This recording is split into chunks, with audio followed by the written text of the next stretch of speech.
Before we begin the Meditations on First Philosophy by Descartes, that is to say, before we get into the main body of the text, the meditations proper, the meditations themselves, we probably need to spend a little more time in the introductory material. One video then on the synopsis of the following 6 meditations.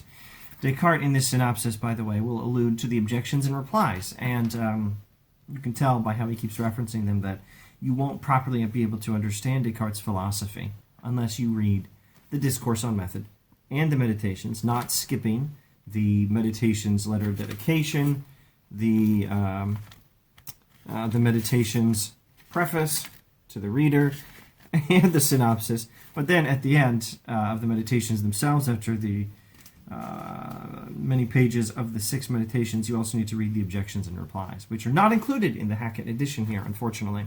But maybe I can figure out when and how to do a video introducing the objections and replies. For now, though, just the synopsis. So I think there's only maybe 3 things we want to do with the synopsis. 1, we want to understand what are the main topics of the 6 themes. What are the main topics of the 6 meditations? So we have an idea of the structure of the book. Meditation 1 is about this, meditation 2 is about that, meditation 3 is about something, 4, 5, 6, something, something, something. Let's know what all those somethings and whats are. And then we want to look at probably just 2 main themes. I don't think it's best if I even read at this point, because first I just want to say, what are the 6 themes or 6 main topics of the 6 meditations as he introduces them in the synopsis. The first meditation is about doubt. That's what he tells us. It's about identifying all the things that can be doubted and why we can doubt them. And I'll rewind to this and talk about what's the point of all this doubt in a moment. But first, while the first meditation is about doubt, the second meditation is about figuring out that the soul exists. The second meditation, I think, is where you want to go for a proper understanding of I think, therefore I am. And now, the third meditation is going to be about God. The third meditation is his main argument for the existence of God, though he does have other arguments. The fourth meditation is about epistemology, about what is error and how can we avoid it. And the fifth meditation is going to be, I almost want to just say general metaphysics. He says it's about the world of matter, or corporeal nature in general, but also more arguments for the existence of God, and proof that the certainty of even geometrical demonstrations depends upon the knowledge of God. So I think we can just say the fourth meditation is about epistemology. The fifth meditation is some more metaphysics. The sixth meditation is, well, it's a lot of stuff, actually. The sixth meditation concerns metaphysics and epistemology. I think we could summarize it by saying it's another look at dualism. The sixth meditation is going to be a look at Cartesian dualism. There. So now let's state this again. First meditation is about doubt. Second meditation is about the soul and the existence of the self, and I think, therefore I am. The third meditation is about proving the existence of God. The fourth meditation is about epistemology, figuring out what error is and how we can stick with knowledge and avoid error.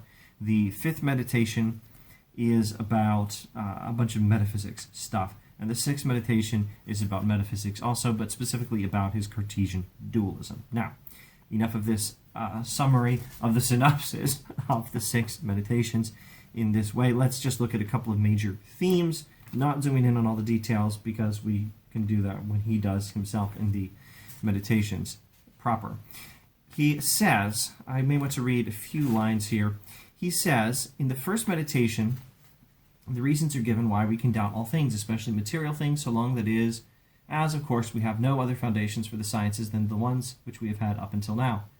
Although the utility of so extensive a doubt is not readily apparent, nevertheless its greatest utility lies in freeing us of all prejudices, in preparing the easiest way for us to withdraw the mind from the senses, and finally in making it impossible for us to doubt any further those things that we later discover to be true.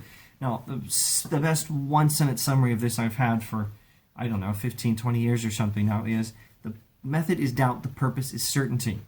Descartes' method is doubt, but the goal is to achieve certainty and no longer have any need for doubt. Doubt is a means to an end.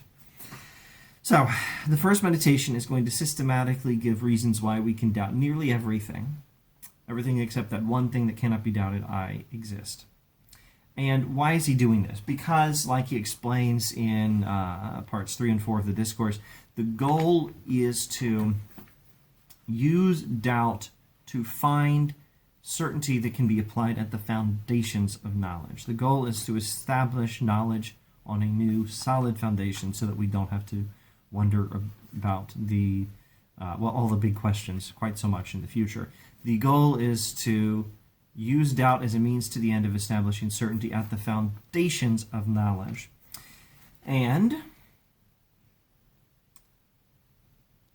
that, I think, will suffice, except I should briefly note that the first meditation is also meant to be a training exercise in withdrawing the mind from the senses. A training exercise in learning to be a good rationalist, not a good empiricist. A training exercise in learning to pay attention to what we can know independently of the five senses and not being distracted by the five senses and all the errors we tend to fall into when we let our minds be controlled by the five senses. So, let's now jump to the end of the synopsis, where he says something about how the sixth meditation is going to prove that the mind is distinct from the body, but is also closely joined to the body, and reviewing some errors and some ways we can avoid them, arguments by which we can prove the existence of the world outside the mind, proofs that we are not in the matrix, etc. And, just a moment, arguments on the basis of which we may infer the existence of material things are going to be reviewed, not primarily because they're going to be good arguments, but because he's going to find that they're not especially good arguments, and that one realizes by studying these arguments that we are not in the matrix, that the world outside the mind exists and is as it appears to be, and that our five senses really do put us in contact with it. By reviewing these arguments, Descartes is actually trying to show that these arguments are not as good as the arguments for God and the soul. There. Let me just check and rephrase this. All right, he's going to review arguments by which we can prove that the world outside the mind exists, we're not in the matrix, etc. And it looks to me like his deal is it's subtle. He's going to be saying these arguments are not bad, but they're also not all that good.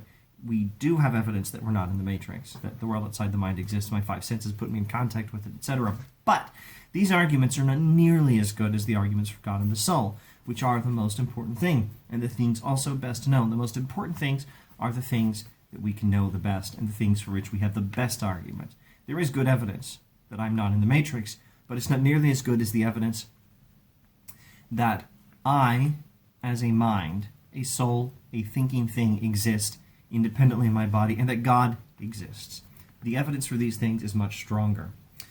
As the arguments leading us to the knowledge of our mind and of God, so that of all the things that can be known by the human mind, these latter are the most certain and the most evident, proving this one thing was for me the goal of these meditations. So the whole point of the meditations is to show that knowledge of God and knowledge of the soul is the most certain knowledge.